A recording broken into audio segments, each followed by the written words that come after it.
Yo, what's good, guys? This is Mulad Ghasil speaking, and today I want to talk about my favorite topic, which is saving and investing.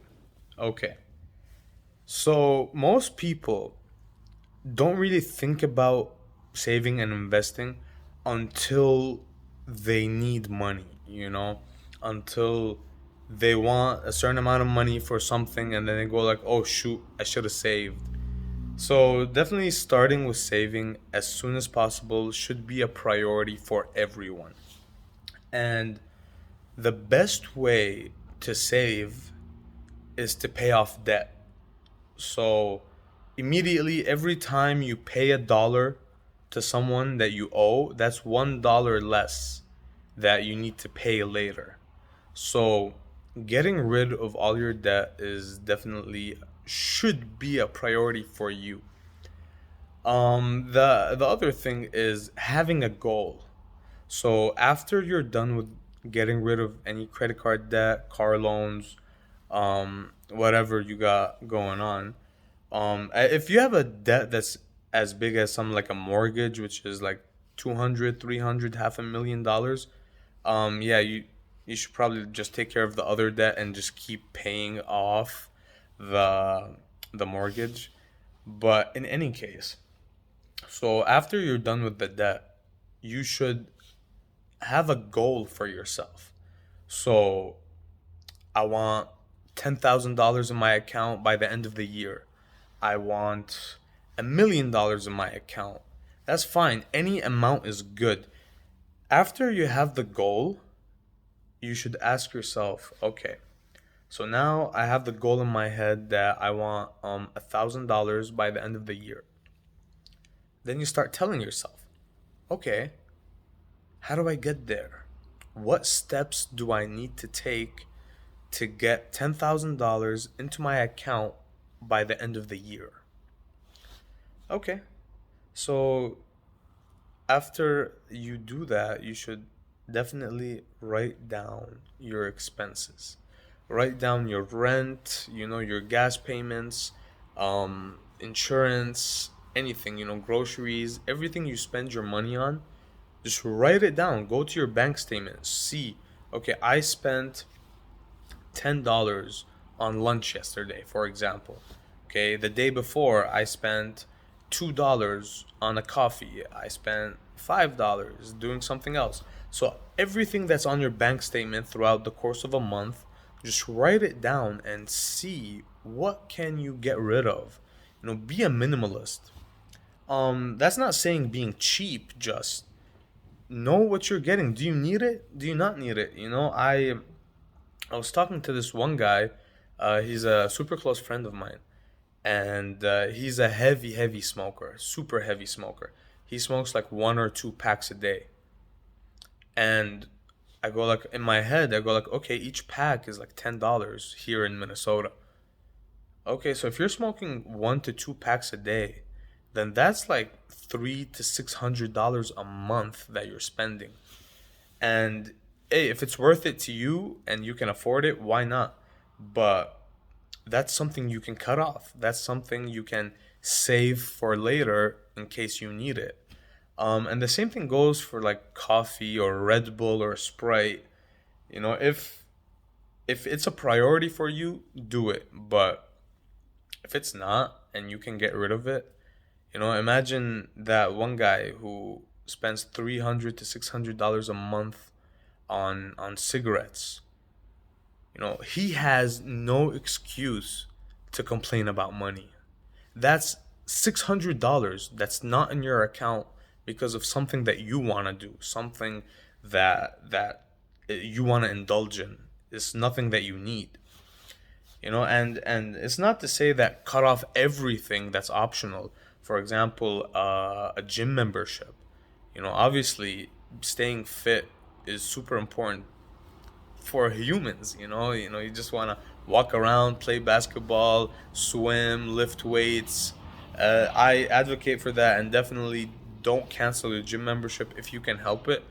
But if it's in the way, cancel it. If it's in the way, just get rid of it. You don't, it's in the way of your goal. That $10,000 by the end of the year. So like look at your subscriptions, if you use Amazon 10 times a month, okay, maybe the Amazon subscription is worth it. But if you order something from Amazon like once every 2 3 months, then paying shipping would be cheaper than paying for the subscription. And it's like that with everything. Like for example, I was paying for Stars because I was watching Power, and then Power ended. I just kept paying for Stars, and then I realized I was looking at my bank account. It's like, $9 Stars the month before, $9 Stars the month before, $9 Stars, and I haven't used the Stars app in 5 months maybe. So I immediately got rid of that. That's the extra $9 in my account every month. It's stuff like that. Um, getting rid of everything you don't need. For example, your phone, right? Like, what do you use your phone for? If you use it to watch YouTube videos, to scroll through Facebook, that type of stuff, then you don't need $1,000 phone. You just don't. I'm sorry. You having a 1200 S21 Ultra to just tweet is kind of insulting to the phone, because the phone can do so much more. You can game on the phone, take amazing pictures on the phone, do stuff like that. And if you don't use the phone to its full capacity, then you could just, instead of spending $1,000 on the iPhone 12 Pro, you can spend $600 on the S21, or not the S21, on like the Velvet, or just a cheaper phone. You don't need the $1,000 phone. You don't need the $1,000 iPhone. You don't need the $1,000 Samsung. You'll be completely fine with a 500, 600, $700 phone, because those are also really capable. But people like having the best and greatest. And that's something, if you want to save and invest and be savvy like that, you need to count every dollar. So that's something that I would look into. Just take a look at your expenses. And if your expenses, just like you already cut off everything, there's nothing else for you to do, you have your goal, you're living as minimalistic as possible, and you still can't save and invest, then honestly, there's no other way around it. You need to make more money. And then you'd have to start looking at opportunities of how to make more money. And I know this is stupid. This sounds so obvious. But if you're making $9 an hour, for example, and you're barely just paying the bills and that's it, then you have to constantly be looking for a $12 an hour job. Have a side hustle, like Uber or Instacart or Lyft, DoorDash, stuff like that. Because if you're already being a minimalist, then you're doing everything right.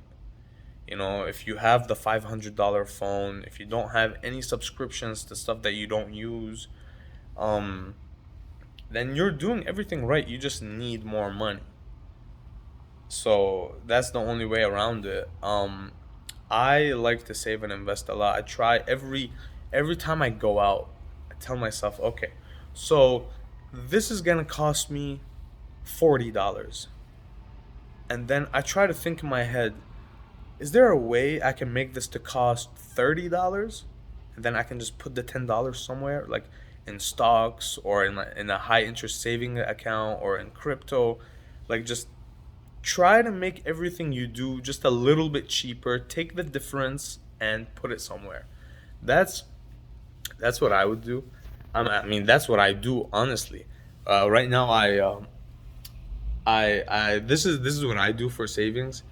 Essentially, I take my income, I take half of it, and then I put it in savings. So 30%, no, 10% of my income goes straight to retirement. Another 20% of my income goes straight to stocks. And then 10% of my income goes into crypto. What did I say that right?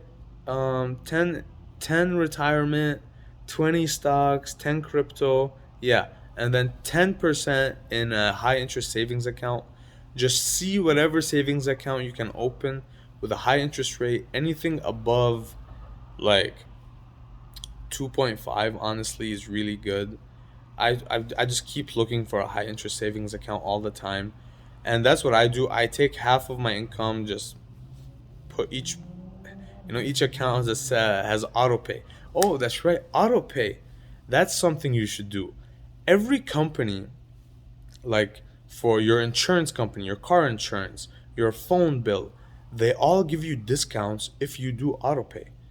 And with autopay, you don't need to have the money in the card. You could still pay cash. You could still pay with another card if you want. Just um just make sure that you pay before the autopay payment is due. So if your payment is due on the 11th, be sure to pay it by the 10th. That way you still get the discount for autopay, but you're paying the way you want to pay. And yeah, like I said, so I put half of my income into savings, and the way I did that was, I told myself I want to save half of my income. So how can I live with the other half? How can I live with the other half? And I just cut off everything that I didn't need. I cut down on coffee, cut down on going out, cut down on on a lot of things, and looked for a cheap place to live. Don't get a new car if you don't need it. Um, I don't like this video actually is getting a little bit long. I don't this is my advice of how to do it and what I do, but obviously each person has their own life circumstances. Maybe you have medical bills, you know, school tuitions, stuff gets expensive, life happens. The main thing that I want to get across is to have a goal in your head. Because if you don't have that goal, you just won't save. And it's better to have $500 saved away. Oh, it's better to have $500 saved away somewhere where you can use it when you need it. It's better than just spending $20 on a lunch and like a $20 Uber, and it adds up. Just have the goal in your head. Every time you have an extra dollar, just put it aside. If you don't need it, just put it aside. And then they rack up quick. And that would be my advice. I hope I was helpful. Hope I wasn't rambling on too long, but yeah, this has been Mal Ghasil. Um like if you like the video, subscribe, and have a nice day. See you next time. Peace.